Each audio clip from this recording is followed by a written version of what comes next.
Berjumpa bersama channel kita Saham Otodidak. Kali ini kita akan membahas tentang earning per share atau EPS. Jadi EPS ini adalah salah satu indikator yang penting digunakan untuk menilai kinerja finansial sebuah perusahaan. EPS biasa dihitung dengan membagi laba bersih perusahaan setelah pajak dengan jumlah yang beredar. Secara sederhana, EPS menunjukkan berapa banyak laba yang dihasilkan perusahaan untuk setiap saham yang dimiliki investor. Misalnya nih, jika sebuah perusahaan katakanlah ABC Corps atau XYZ Corps menghasilkan laba bersih sebesar 10 juta US dollar dan setahun memiliki 5 juta saham yang beredar, maka IPS perusahaan tersebut adalah 10 juta US dollar dibagi 5 juta, yang berarti harga per sahamnya itu sama dengan 2 US dollar ya. Angka ini memberikan gambaran tentang seberapa efektif perusahaan dalam menghasilkan laba bagi pemegang sahamnya.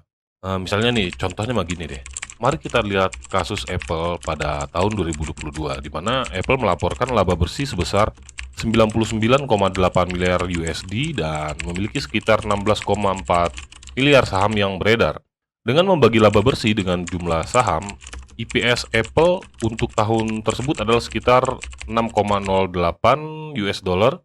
Angka ini memberi investor wawasan tentang profitabilitas perusahaan per unit saham dan sering digunakan untuk membandingkan kinerja Apple dengan perusahaan teknologi lain, misalnya seperti Microsoft atau Google.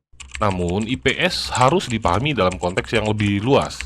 IPS yang tinggi nggak selalu berarti bahwa perusahaan berkinerja baik. Sebaliknya, IPS yang meningkat secara signifikan mungkin juga disebabkan oleh pengurangan jumlah saham yang beredar, misalnya melalui buyback saham.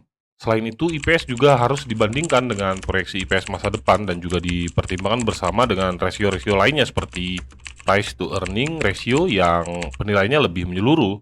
Dalam studi kasus lain, pertimbangan dua perusahaan yang memiliki IPS serupa, jika salah satu perusahaan memiliki IPS yang stabil selama beberapa tahun, sementara perusahaan lainnya menunjukkan IPS yang meningkat tajam, investor mungkin akan lebih tertarik pada perusahaan yang pertumbuhan IPS-nya konsisten, asalkan pertumbuhan tersebut didorong oleh fundamental yang kuat dan bukan oleh faktor-faktor sementara. Jadi secara keseluruhan, IPS adalah alat yang berguna untuk menilai kinerja perusahaan, namun harus digunakan dengan hati-hati dalam konteks yang lebih luas untuk mendapatkan gambaran yang lengkap tentang kesehatan finansial suatu perusahaan. Jadi, untuk IPS sekian dulu informasi yang kami berikan. Terima kasih telah menyimak. Sampai jumpa.